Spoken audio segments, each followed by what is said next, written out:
Back to सुबह सवेरे पाकिस्तान। हम इस ब्रेक से पहले बात करते कि पंजाब हुकूमत ईद उल अज़हा पर लाहौर शहर को साफ सुथरा रखने के लिए मुतहरिक हो गई और वज़ीर आला पंजाब उस्मान बुज़दार की खुसूसी हिदायत पर लाहौर वेस्ट मैनेजमेंट कंपनी को अब नई गाड़ियाँ भी दी जा रही हैं और सफाई का जो अमल है उसको साफ बनाने के लिए, यकीनी बनाने के लिए अहकाम भी जारी किए गए। इसी हवाले से हम अब बात भी कर लेते हैं। हमारे साथ मौजूद हैं क्योंकि हमने कहा था कि कैप्टन उस्मान से हम देंगे, तो हमारे साथ ही मौजूद है। अस्सलाम वालेकुम, गुड मॉर्निंग कैप्टन उस्मान साहब। लाहौर में सफाई के इंतजाम किस तरह से किए जा रहे हैं, उनको बेहतर बनाने के लिए कितनी तादाद में मशीनरी खरीदी जा रही है और इसके लिए क्या इस मकसद के लिए कोई हायरिंग भी की जा रही है, कोई नया स्टाफ हायर किया जा रहा है? जी थैंक यू वेरी मच जी। वालेकुम अस्सलाम। मैं सबसे पहले तो आपको बताता चलूँ कि इस दफ़ा LWMC ने एक बहुत कॉम्प्रिहेंसिव और बहुत अच्छा प्लान तैयार किया है लाहौर में ईद उल अज़हा के मौके पर सफाई के इंतजाम के हवाले से।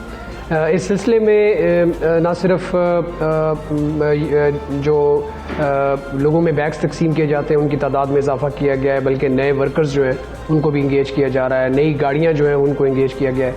शहर के अंदर तकरीबन 119 कलेक्शन पॉइंट्स होंगे, 3000 से ज़ायद पिकअप पॉइंट्स होंगे, डंपर्स हैं, एक्सकेवेटर्स हैं, ट्रॉलीज़ हैं, लोडर्स हैं। इन सब की जो तादाद है वो सैकड़ों में है और ये कॉम्प्रिहेंसिव प्लान इन्होंने बनाया है और इस प्लान के तहत हम इंश्योर ये करेंगे कि किसी भी सूरत जो है ये फजला जो है वो बाहर पड़ा हुआ नज़र ना आए किसी भी वक्त। इस हवाले से शहरियों ने डस्टबिन तक या जो कलेक्शन पॉइंट्स हैं वहाँ तक पहुँचाएँ और अगर किसी जगह पर कूड़ा पड़ा हुआ देखते हैं तो LWMC की जो हेल्पलाइन है उस पर इत्तला करें। इस हवाले से जो SMS मैसेजेस हैं वो तमाम लाहौर के सिटीजन्स को आज से जाने शुरू हो गए हैं और वसूल भी होने शुरू हो गए हैं।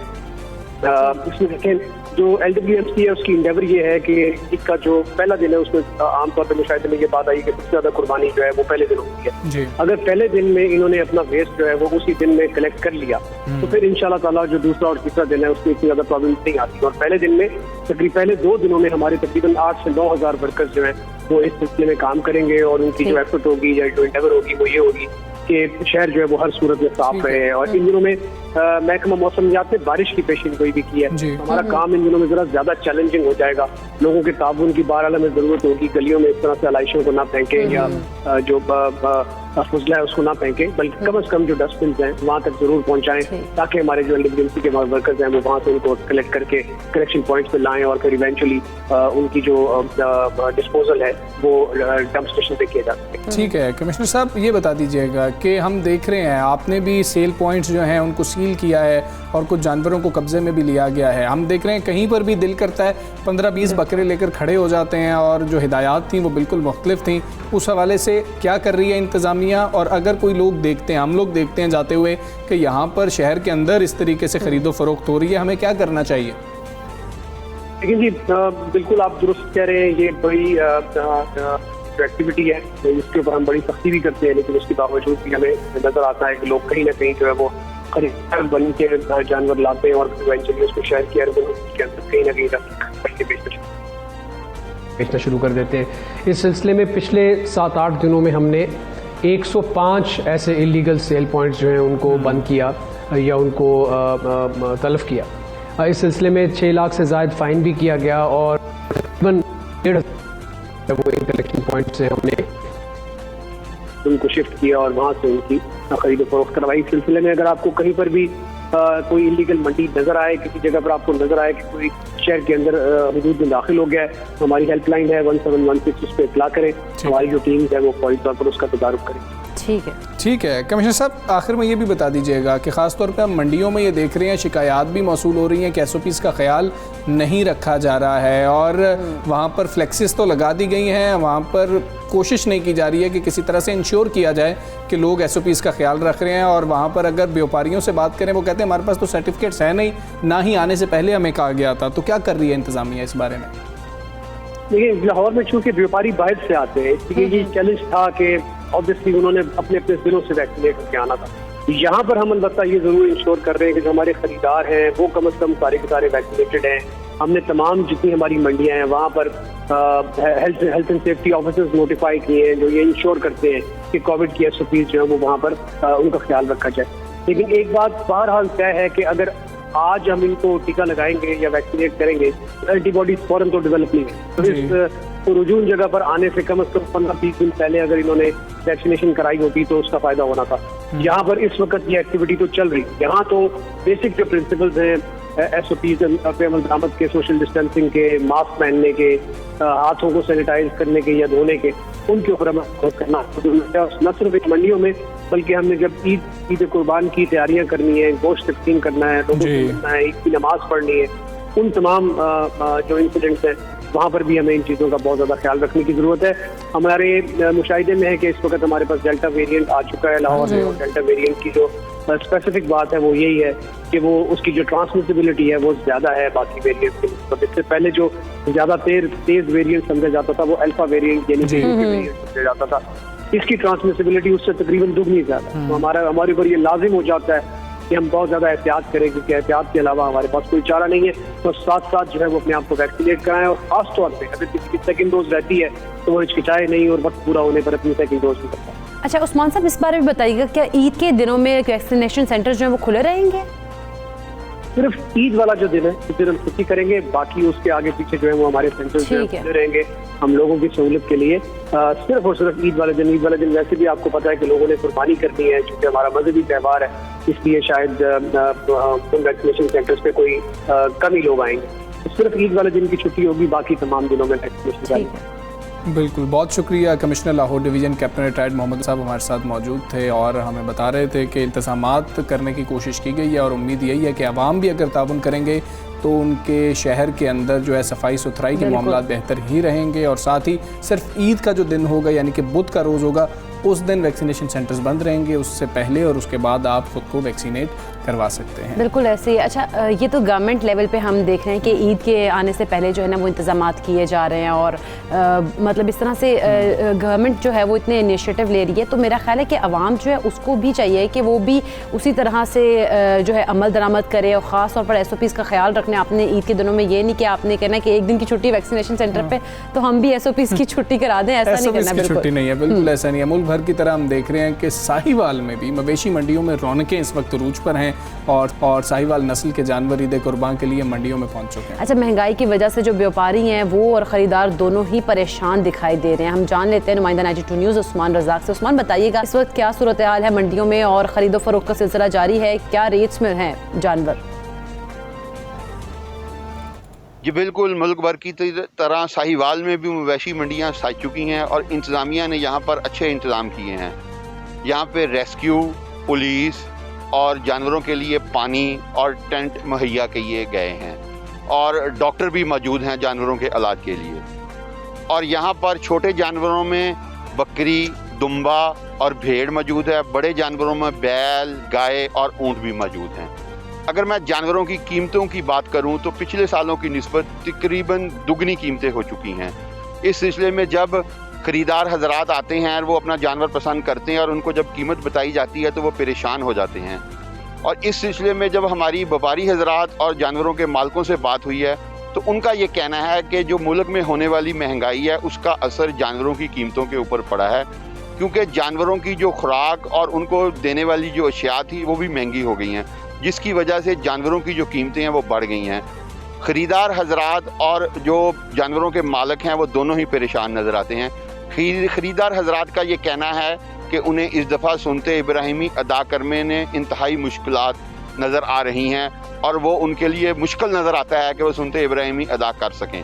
जी सवेरे पाकिस्तान को आप आगाह कर रहे थे कि साहिवाल में क्या सूरत हाल है और सूरत हाल मुख्तलिफ नहीं है। ये जो रेट्स हैं ये बहुत ज़्यादा हाई हैं, लेकिन सबने कुर्बानी करनी है और कुर्बानी के बाद खाने पीने के जो मज़ेदार मेन्यू है ना वो अभी से सोचे जा रहे हैं, तैयार दिमाग में किए जा रहे हैं और फिर घर की ख़वातीन जो हैं उन्होंने बेहतरीन डिशेस बनाने का प्लान अच्छा डिशेस का प्लान बना रही। मैं भी वैसे प्लान कर रही थी रात को घर में बैठे कि हम ईद के दिन में क्या बना सकते हैं, हाँ क्या क्या बनाएंगे और क्या क्या खाएंगे। बनाना भी होता है, बनाने का भी प्लान होता है मेरा, खाने के साथ साथ बनाने पे भी ध्यान होता है। ईद कुर्बान पर अच्छा खाबे तो बहुत ज़्यादा होते हैं, मगर माहिरीन सेहत जो है वो यहाँ पर थोड़ा सा हम लोगों को परेशान जो है ना अलर्ट कर देते कि भाई इतना हाथ जो है ना आपने नहीं रखना, चीज़ों पर हाथ जरा होला ज़रूरी है उनकी बात को सुनना। बिल्कुल ऐसे ही। और ये मौसम ऐसा है कि गर्मी है, हब्स का मौसम है, फिर हम ओवर ईटिंग कर लेते हैं और उस वक्त हम परेशान हो जाते हैं, हमें कुछ समझ नहीं लग रही होती। तो पहले ही सोच लें ना कि बाद में हम डॉक्टर से बात कर रहे हो, तो हमें पहले ही कुछ जान लेना चाहिए कि हमें क्या खुराक खानी है, कितनी मिकदार में खाना है। बिल्कुल, इसीलिए हमने सोचा कि हम जो है ना अपने स्टूडियो में ही बुला लेते हैं डॉक्टर साहब को और हम माहिर ग़िज़ाइयत से पूछते हैं कि जी हम लोगों को क्या डाइट प्लान लेना चाहिए पर और किस तरह से कंट्रोल जो है ना डाइट हमें इस्तेमाल करनी चाहिए। तो चलिए हमारे साथ मौजूद है जोहा। अस्सलाम वालेकुम जोहा, कैसी हैं आप? वालेकुम अस्सलाम, बिल्कुल ठीक। अच्छा जोहा, जिस तरह से हम लोग अभी डिस्कस कर रहे थे, हम लोगों ने तो प्लान्स बना लिए, लेकिन कितना हमें रखना चाहिए हाथ इनके ऊपर होला किस तरह से रखना चाहिए और किस तरह से हमें डाइट प्लान अपना करना चाहिए, कितनी क्वांटिटी में हमें गोश्त खाना चाहिए?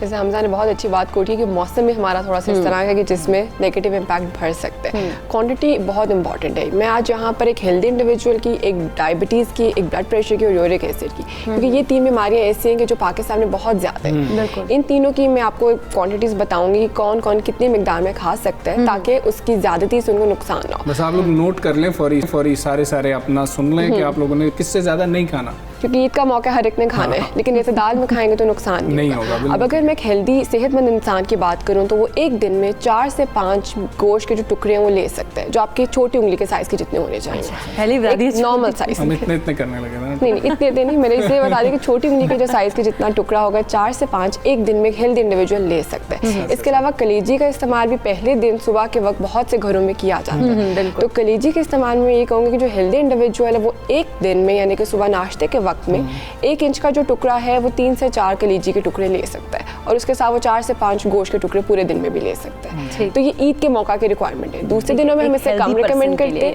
इस दिन पे मैं थोड़ा ज़्यादा अलाउंस दे देती हूँ। तो हेल्दी इंडिविजुअल ये ले सकते हैं। अगर मैं डायबिटीज़ के पेशेंट्स की बात करूँ तो डायबिटीज़ वाले पेशेंट्स पूरे दिन में हर वक्त में एक पीस ले सकते हैं। पूरे दिन में वो 3 पीसेस लें और हर मील में वो 1 पीस लें। कलेजी का इस्तेमाल कम रखें क्योंकि उसमें कोलेस्ट्रॉल बहुत ज़्यादा होती है जो उनके शुगर लेवल्स को ख़राब करेगी। तो कोलेस्ट्रॉल, लेकिन जैसे लोग खाते हैं, रवायत है, तो आप 1 से 1.5 पीस कलेजी का ले सकते हैं।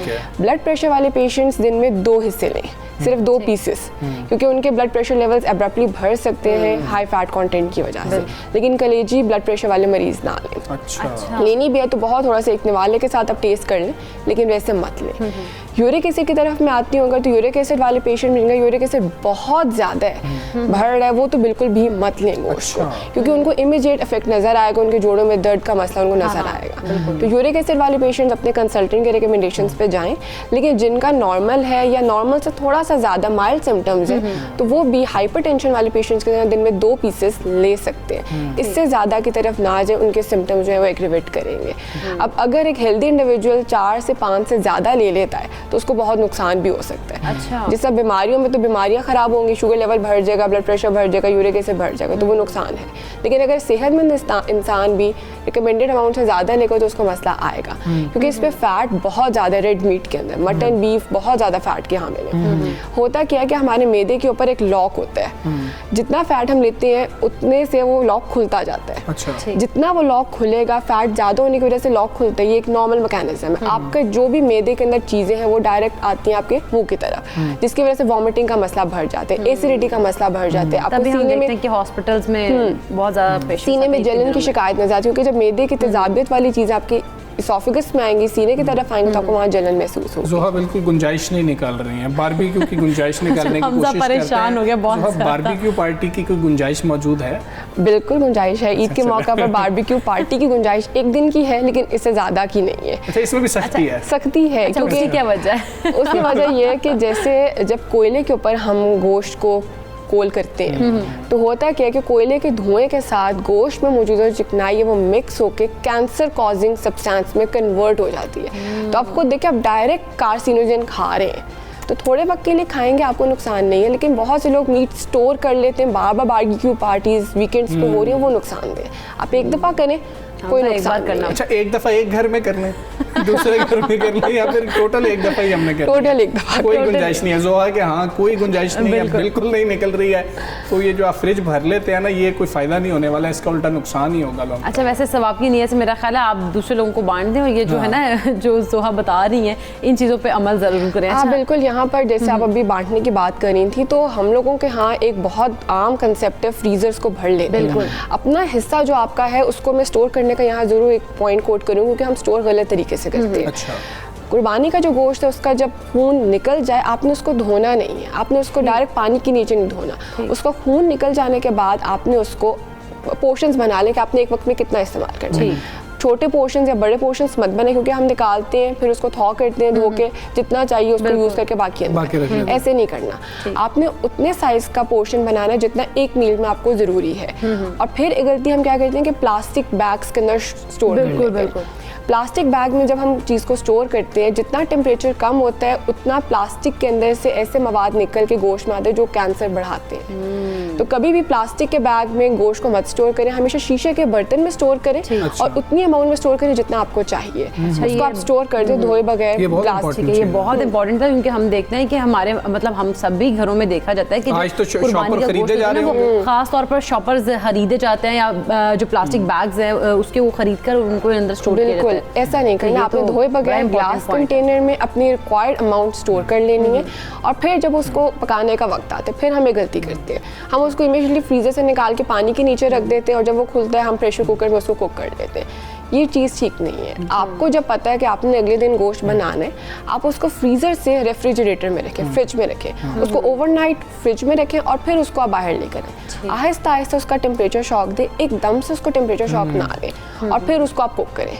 तो ये पैटर्न पूरा फॉलो करें ताकि गोश्त के अंदर माइक्रो ऑर्गेनिजम्स ग्रो ना कर सकें और वो ख़राब ना हो। बिल्कुल ठीक है ज़ोहा, बहुत शुक्रिया आपका, बड़े इंपॉर्टेंट पॉइंट्स हैं जो आप बताएं और हम सब ने इस पे अमल भी करने की कोशिश ज़रूर करनी है और जितनी हद तक हो सके इस पर अमल करें। अच्छी बात तो यह है कि पूरे का पूरा इस पर अमल किया जाए और एक बारबेक्यू पार्टी की इजाज़त हमें मिली है। ज़ोहा, बहुत शुक्रिया आपका, सब सवेरे पाकिस्तान का आप हिस्सा बनी। और अब हम आखिर में बात करने जा रहे हैं मैच की।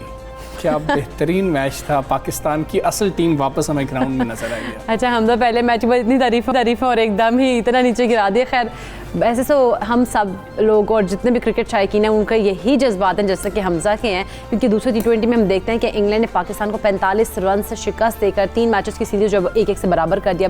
फिर हमारी जान लटकी रहेगी तीसरे मैच के ऊपर। अच्छा, ज़रूरत क्या थी? आप टॉस जीत गए, आप बैटिंग करें, आप बॉलिंग की तरफ जा रहे हैं, फील्डिंग का फैसला कर रहे हैं, टीम मैनेजमेंट क्या कर रही थी इसमें, कोचेस क्या कर रहे थे, कप्तान ने क्या फैसला किया, क्या सूरत हाल है। खैर बात करेंगे सीनियर स्पोर्ट्स तजियाकार नसीम राजपूत साहब हमारे साथ। नसीम राजपूत साहब अस्सलाम वालेकुम, गुड मॉर्निंग। एक मैच में रन्स का अंबार लगा दिया, बड़ी तारीफ हुई, अगले मैच में बल्लेबाज एकदम ढेर हो गए, बॉलिंग भी कोई ख़ास नहीं थी, तसलसल क्यों नहीं आ रहा हमारी कारकर्दगी में? हमजा और इकरा, वेरी गुड मॉर्निंग। वाकई में तसलसल तो बिल्कुल दिखाई नहीं दे रहा। तसलसल किस चीज़ में दिखाई दे रहे हैं आप सिर्फ इतना बता दें। पाकिस्तान क्रिकेट टीम पिछले कई महीनों से मैं बात कर रहा हूँ, सेटल्ड दिखाई नहीं दे रही। हम बार बार बात कर रहे हैं हमारी मिडिल ऑर्डर बैटिंग बेहतर नहीं है, दुनिया में कई लोग बात कर रहे हैं, मैं सिर्फ पाकिस्तान की बात नहीं कर रहा हूँ, सब लोग बात कर रहे हैं कि पाकिस्तान का थिंक टैंक अपनी टीम को लेके चल किस तरह रहा है। खिलाड़ी आते हैं, सेट नहीं हो पाते। आज भी हम बात कर रहे हैं हमारी मिडिल ऑर्डर बैटिंग बेहतर नहीं है, जो सेटल्ड दिखाई नहीं देती। ठीक है, आपने कितनी कॉम्बिनेशन चेंज कर लिया, आसिफ को खिलाया, इफ्तिखार को खिलाया, हुसैन तलत को खिलाया, दानिश अजीज को खिलाया, आप कितने मिडिल ऑर्डर बैट्समैन जो है वो रिप्लेस कर चुके हैं। क्या कर रही है टीम मैनेजमेंट? क्यों सेट नहीं हो पा रहे खिलाड़ियों में पोटेंशियल नहीं है, 1 में नहीं है, 2 में नहीं है, 3 में नहीं है, अरे भाई कितने में नहीं है? इसका मकसद ये कि फॉल्ट कहीं ना कहीं ड्रेसिंग रूम से मौजूद है। इस बात को अंडरस्टैंड करने की जरूरत है। ये कंसिस्टेंसी दिखाई नहीं दे रही, तो इसका सबसे बड़ा रीजन मैं जितना समझ पाया हूँ, मुझे तो यही लग रहा है भाई क्यों नहीं साइड हो पाए। आपके कितने मिडिल ऑर्डर बैटिंग, क्या उनमें पोटेंशियल नहीं है तो क्या पाकिस्तान की क्रिकेट खत्म हो गई? पाकिस्तान में अब टैलेंट नहीं आ रहा है। सही बात। सवाल कई सारे जन्म लेते हैं कि भाई फिर क्या है, आप बताएं ना। पाकिस्तान में टैलेंट खत्म हो गया, इसका मकसद है कि जो आ रहा है वो सेट नहीं हो पा रहा है। बिल्कुल ऐसे। अच्छा नसीम राजपूत साहब, हम अगर सुहेब मकसूद की बात कर लें, उन्हें PSL की कारकर्दगी को देखते हुए कमेटी में शामिल किया गया था, लेकिन अभी तक हम जो उनकी कारकर्दगी देख रहे हैं उसमें खातिर खा कोई दिखाई नहीं दे रहा, कोई उनको इस तरह उनकी जानब से ऐसा स्कोर नहीं किया गया। देखिए, आपको टॉप पे उन्हीं खिलाड़ियों को खिलाना पड़ेगा जो जेन्युइन हैं। आपके जेन्युइन ओपनर्स फखर जमान है, आपके जेन्युइन ओपनर शर्जील खान है। आपको कुछ चांस तो दें, एक पेयर के तौर पे चांस देके देखें, इंडिविजुअल चांस ना दें। पेयर बहुत इंपॉर्टेंट है। सईद अनवर, आमिर शेर, pair Adam Gilchrist, Matthew Hayden का जो पेयर था वो जमाने में इतना तेज खिला करता था, वो पेयर की वजह से सपोर्ट करते थे। गिलक्रिस्ट, हेडन अपनी बारी लेते थे। आप इनको दें तो सही ना, जो जेन्युइन है। आप जेन्युइन दे ही नहीं रहे, आप बदलें इस चीज को। देखें बाबर और इफ्तिखार, बाबर और रिजवान की मैं बात करता हूँ। पिछला T20 मैच जो हम जीते थे, हमने पहले 10 ओवर में 80 रन बनाए। आप कोई विकेट नहीं गिरी थी। इंग्लैंड की 4 विकेटें गिरी थी, उन्होंने 120 रन बनाए थे। हमने आखिरी 10 ओवर्स में 151 रन बनाए थे। 151 रन बनते कितनी दफा है? तारीख में आज तक 6 मरतबा बने, और वो पाकिस्तान ने पहली मरतबा बने। कहने का मकसद ये है कि बार बार नहीं बनते, once in a blue moon होता है। लेकिन आपने इतने परफेक्ट बैटिंग ट्रैक के ऊपर पहले 10 ओवर्स में 80 रन बनाए, जब कोई विकेट भी नहीं गिरी थी, सारी बैटिंग है डग आउट के अंदर। तो आप अपनी बारी ले रहे हो या टीम के लिए खेल रहे हो? ठीक है, अरे सवाल। ठीक है नसीम राजपूत साहब, तीसरे T20 के लिए क्या तब्दीलियां होनी चाहिए? आप क्या देख रहे हैं कि ये तब्दीली लाजमी होनी चाहिए? देखिए यार, अभी शोएब मकसूद आए, शोएब मकसूद को मार्जिन देना चाहिए। पिछले मैच में भी अगर आप देखें तो उन्होंने एक स्पार्क शो किया था। आज सेकंड मैच में थोड़ी थोड़ी चिप इन किया था ना भाई। 150 रन तो पार्टनरशिप में बन गए थे। सारे ओवर्स तो तकरीबन बाबर और आपके रिजवान खेल गए थे। तो उसमें शोएब ने इम्पैक्ट डाला था, आके एक बाउंड्रीज छक्के लगाए थे वहां पे। हफीज ने भी बाउंड्रीज लगाई थी, आपके फखर ने भी बाउंड्रीज लगाई थी, आजम ने भी एक चौका लगा दिया था डेब्यू तो उनका। मैं कहने का मकसद ये है कि अभी इतनी जल्दी नहीं, शोएब को मौका मिलना चाहिए। एटलीस्ट वेस्ट इंडीज की सीरीज तक मौका मिलना चाहिए, क्योंकि आपने नसीम राजपूत साहब, कौमी टीम की T20 वर्ल्ड कप में कामयाबी का कितना इम्कान आप देख रहे हैं? कितनी कामयाबी का मतलब है इम्कान? और दूसरा ये भी बताएं कि ग्रीन शर्ट्स को विक्ट्री स्टैंड पर पहुंचने के लिए क्या इकदाम हैं जिनको बहुत करना जरूरी है? देखिए, आपको पिच पढ़ना आना चाहिए, और जो आपने सेकंड T20 मैच खेला कल, आपको पिच पढ़नी आनी चाहिए। बहुत इंपॉर्टेंट है ये। वहां पे आपको स्पिनर्स की जरूरत थी। हम डरे हुए होते हैं, खौफजदा होते हैं। 6 बैट्समैन खिलाने जरूरी है, उनमें से चाहे भले कोई भी बॉलर ना हो, क्योंकि हफीज को आप बॉलर समझ ही नहीं रहे। और उसके बाद हम 5 बॉलर में 2 ऑलराउंडर खिला रहे हैं। शादाब को खिला रहे हैं, अहमद वसीम को खिला रहे हैं। 3 हमारे जेन्युइन फास्ट बॉलर हैं, उनमें से 2 की जो मार पड़ रही है वो आप देख रहे हैं। बिल्कुल भाई, अगर आपको पिच पढ़ना आती तो फिर आप उस्मान कादिर बैठे थे, आपको खिलाना चाहिए था। हाँ जी। उस्मान कादिर की जगह बंद की थी, उनके स्पिनर्स ने मैच खत्म कर दिया, क्योंकि उन्होंने पिच को रीड कर लिया था। वो 3 स्पिनर्स के साथ मैदान में उतरे थे, आप पिच को रीड नहीं कर सके थे। और अगर आपके फास्ट बॉलर पिट रहे थे तो आपके कप्तान को इतनी समझ नहीं थी कि वो हफीज से भी दरमियान में कोई ओवर कराते। मोइन ने जिस तरह की बॉलिंग की थी, राइट हैंड बैट्समैनों को गेंदें की थी मोइन अली ने, और मारने नहीं दिया था। बिल्कुल ठीक कह रहे हैं आप नसीम राव, बहुत शुक्रिया आपका। सुबह पाकिस्तान से आप बात कर रहे थे, और उम्मीद करते हैं कल जो मैच हो रहा होगा उसमें पाकिस्तान को बेहतर कारकर्दगी दिखाएगा, और खासतौर पे पिच को रीड करना वाकई बहुत जरूरी है। क्योंकि इंग्लैंड की कंडीशंस के बिल्कुल देखा जाए तो वहाँ पर अगर गर्म मौसम है तो हमें भी अब तो पता लग गया कि वहाँ पे बॉलिंग को चूज नहीं करना चाहिए था, जबकि पाकिस्तानी टीम को पहले बैटिंग चूज करनी चाहिए थी। खैर, नेक्स्ट मैच में अब देखते हैं कि क्या करना होगा। हमें इजाजत दीजिए, अपना बहुत ख्याल रखिए। अल्लाह हाफिज़।